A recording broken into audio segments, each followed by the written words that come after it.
रेवाड़ी के एक नेता को बड़ी जिम्मेदारी दी बीजेपी ने, जिससे खलबली मच गई सियासत में। अहिरवाल से एक ऐसी बड़ी नियुक्ति जिसके मायने बहुत अहम। एक मौजूदा विधायक के संगठन में बड़े पद पर एंट्री, नाम है लक्ष्मण यादव। क्या लक्ष्मण यादव को जिम्मेदारी देने के पीछे छिपा है कोई राजनीतिक संदेश? क्योंकि अहिरवाल की राजनीति में एक बड़ा नाम और भी है, राव इंद्रजीत सिंह। और बीते दिनों हुए तमाम सियासी घटनाक्रम के बीच पार्टी के इस फैसले से बढ़ गई हलचल। सालों से पार्टी से जुड़े होने का फायदा या फिर राव इंद्रजीत को भी राजनीतिक संदेश? आखिर बीजेपी के नई टीम में लक्ष्मण यादव की एंट्री के पीछे कितनी राजनीति और कितना संगठन? दोस्तों नमस्कार, मैं आपका यार जतिन पत्रकार।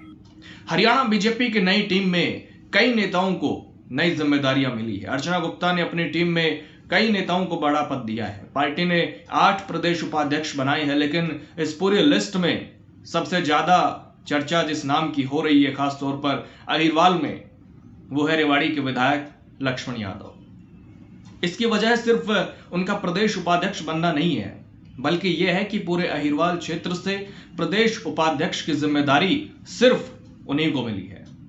ऐसे में राजनीतिक गलियारों में यह सवाल उठना स्वाभाविक है कि क्या यह केवल संगठनात्मक फैसला है या इसके पीछे कोई बड़ा राजनीतिक संदेश भी छिपा है। क्योंकि अहिरवाल की राजनीति में केंद्रीय राज्य मंत्री राव इंद्रजीत सिंह लंबे समय से सबसे प्रभावशाली चेहरा माने जाते हैं, लेकिन कई मौकों पर उनकी नाराजगी और दबाव की राजनीति भी चर्चा का विषय रही है। सरकार पर वो भेदभाव के आरोप भी लगाते रहे हैं। मनोहर लाल खट्टर जब सीएम थे हरियाणा के, तब उनके साथ भी राव इंद्रजीत के रिश्ते कैसे रहे हैं ये सब जानते हैं। उससे पहले भी कई मुख्यमंत्रियों के साथ उनकी ट्यूनिंग कैसी रही है ये सब भी जग जाहिर है, चाहे वो कांग्रेस में थे तब या फिर आज बीजेपी में है तब भी।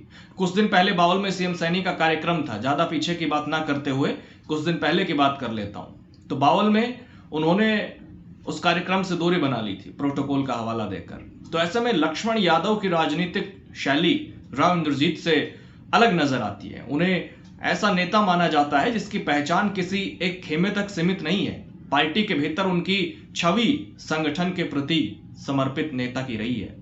यह भी माना जाता है कि उनकी मुख्यमंत्री नायब सैनी और पूर्व सीएम मौजूदा केंद्रीय मंत्री मनोहर लाल खट्टर दोनों से बेहतर राजनीतिक ट्यूनिंग रही है। ऐसे में प्रदेश उपाध्यक्ष जैसा महत्वपूर्ण संगठनात्मक पद पर उनकी नियुक्ति कई तरह के राजनीतिक संकेत दे रही है। वैसे राव इंद्रजीत तो 2014 चुनाव से पहले बीजेपी में आए थे, जबकि लक्ष्मण यादव रेवाड़ी के सबसे पुराने पार्टी कार्यकर्ताओं में उनका नाम है। करीब 25 साल से वो पार्टी से जुड़े हुए हैं। दरअसल बीजेपी लंबे समय से यह संदेश देती रही है कि संगठन सर्वोपरि है, पार्टी सर्वोपरि है और व्यक्तिगत नेताओं से ऊपर पार्टी की व्यवस्था होती है। ऐसे में अगर किसी क्षेत्र में किसी एक बड़े नेता का प्रभाव बहुत ज्यादा हो तो संगठन अक्सर संतुलन बनाने की कोशिश करता है। लक्ष्मण यादव की नियुक्ति को इस नजरिए से भी देखा जा रहा है। इससे यह संदेश जा सकता है कि पार्टी अहिरवाल में सिर्फ एक चेहरे पर निर्भर नहीं रहना चाहती, बल्कि संगठन के दूसरे नेताओं को भी समान महत्व देना चाहती है। इस पूरे घटनाक्रम को हाल के राजनीतिक विवादों से जोड़कर भी देखा जा रहा है। कुछ समय पहले रेवाड़ी विधानसभा क्षेत्र में जिला परिषद के कार्यों के उद्घाटन और शिलान्यास के दौरान लगाए गए शिलापट्टों पर स्थानीय सांसद राव इंद्रजीत और उनकी बेटी मंत्री आरती राव का नाम तो था, लेकिन स्थानीय विधायक लक्ष्मण यादव का नाम नहीं था। दरअसल उनके विधानसभा क्षेत्र के गांव में 1 जुलाई को जिला परिषद के कई विकास कार्यों का उद्घाटन शिलान्यास हुआ था, लेकिन सरकारी ग्रांट से हुए कार्यों के पत्थर से स्थानीय रेवाड़ी विधायक लक्ष्मण यादव का नाम गायब था। यहां तक कि जो जिला प्रमुख हैं, उप जिला प्रमुख हैं और पार्षद हैं, उनके भी नाम थे, लेकिन सत्ता पक्ष से होने के बावजूद विधायक लक्ष्मण यादव का नाम नहीं था, जिससे प्रशासन की कार्य प्रणाली पर भी सवाल उठे थे। और एक इंटरव्यू में लक्ष्मण यादव ने यह भी कहा था कि ये टुच्ची हरकतें हैं, छोटे दिमाग के लोग ऐसी हरकतें करते हैं। सबको सम्मान दोगे तो सम्मान आपको कई गुना मिलेगा, अपमान दोगे तो आदमी खुद कमजोर होता है। एक पत्थर पर नाम नहीं भी आता है तो कोई फर्क नहीं पड़ता है, लेकिन ऐसे मानसिकता के लोग टुच्चे लोग हैं। ये विवाद सिर्फ एक शिलापट तक सीमित नहीं माना गया, इसे अहिरवाल की अंदरूनी शक्ति संतुलन की लड़ाई के रूप में भी देखा गया। ऐसे माहौल में अब लक्ष्मण यादव को प्रदेश संगठन में बड़ी जिम्मेदारी मिलना स्वाभाविक रूप से नई राजनीतिक व्याख्याओं को जन्म दे रहा है। दूसरी तरफ सीएम के कार्यक्रमों को लेकर भी कई घटनाएं चर्चा में रही हैं। बावल में आयोजित एक सरकारी कार्यक्रम में सीएम नायब सैनी पहुंचे थे, केंद्रीय कृषि मंत्री भी पहुंचे थे, लेकिन कार्यक्रम का हिस्सा बनाने के बावजूद राव इंद्रजीत उसमें शामिल नहीं हुए। हालांकि उन्होंने बाद में प्रोटोकॉल का हवाला दिया। उनके समर्थक माने जाने वाले बावल विधायक डॉक्टर कृष्ण कुमार और कोसले विधायक अनिल यादव भी कार्यक्रम से दूर रहे, वो भी नहीं गए थे कार्यक्रम में। हालांकि बड़ी बात यह है कि कृष्ण कुमार वहां पर नहीं गए, उन्हीं के हल्के में कार्यक्रम था और एक दिन पहले तक वो तैयारियां कर रहे थे कार्यक्रम की, उनके बावल हल्के में कार्यक्रम था। रेवाड़ी विधायक लक्ष्मण यादव भी उस कार्यक्रम में नहीं पहुंचे थे, मौजूद नहीं थे, लेकिन उनका पक्ष अलग था। उन्होंने कहा था कि उनको कृषि विश्वविद्यालय की तरफ से फोन करके कार्यक्रम का निमंत्रण दिया गया था। जब किसी जिले में सीएम का कार्यक्रम होता है तो उसमें शामिल होना जनप्रतिनिधि का दायित्व होता है। हालांकि उन्होंने ये भी बताया था कि सीएम के कार्यक्रम की घोषणा से पहले ही उनका गुजरात दौरा तय हो चुका था।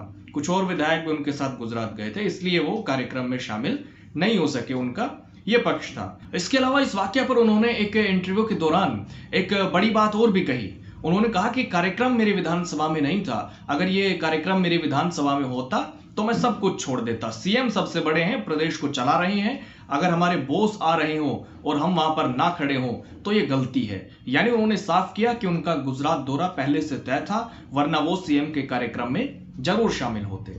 तो बीजेपी का राजनीतिक मॉडल अक्सर संगठनात्मक अनुशासन और सामूहिक नेतृत्व पर आधारित माना जाता है। ऐसे में अगर कोई नेता सार्वजनिक रूप से सरकार और संगठन के पक्ष में साफ संदेश देता है तो उसे संगठन में महत्व मिलना ऐसा माने नहीं माना जाता। हालांकि यह कहना जल्दबाजी होगी कि लक्ष्मण यादव की नियुक्ति सीधे तौर पर राव इंद्रजीत को संदेश देने के लिए ही की गई है। बीजेपी आमतौर पर अपने संगठनात्मक फैसलों को क्षेत्रीय, सामाजिक और राजनीतिक संतुलन के आधार पर तय करती है। इसलिए यह फैसला किन्हीं दूसरी वजह से, दूसरे कारणों से भी हो सकता है, उनका भी परिणाम हो सकता है। लेकिन इतना जरूर है कि जिस समय पर यह नियुक्ति हुई और जिस राजनीतिक पृष्ठभूमि में हुई, उसने इस फैसले को सामान्य संगठनात्मक बदलाव से कहीं ज्यादा महत्वपूर्ण बना दिया है। अब सबसे बड़ा सवाल यह है कि आने वाले समय में अहिरवाल की राजनीति किस दिशा में जाएगी। क्या लक्ष्मण यादव संगठन में अपनी नई भूमिका के जरिए क्षेत्र में खुद को और मजबूत पेश करेंगे? और अहम सवाल यह भी है कि क्या इससे राव इंद्रजीत और संगठन के बीच बेहतर तालमेल बनेगा या फिर राजनीतिक प्रतिस्पर्धा और तेज हो सकती है। खैर, ये सब भविष्य के राजनीतिक कार्यक्रम और नेताओं के बयान पर निर्भर रहेगा। फिलहाल इतना तय है कि हरियाणा बीजेपी की नई टीम में लक्ष्मण यादव का प्रमोशन सिर्फ एक संगठनात्मक नियुक्ति नहीं, बल्कि अहिरवाल की बदलती राजनीतिक तस्वीर का महत्वपूर्ण संकेत भी मानी जा रही है। हालांकि आपको क्या लगता है, आप अपनी राय जरूर दे सकते हैं। कमेंट बॉक्स के दरवाजे हमेशा की तरह आज भी आपके लिए खुले हुए हैं। नमस्कार।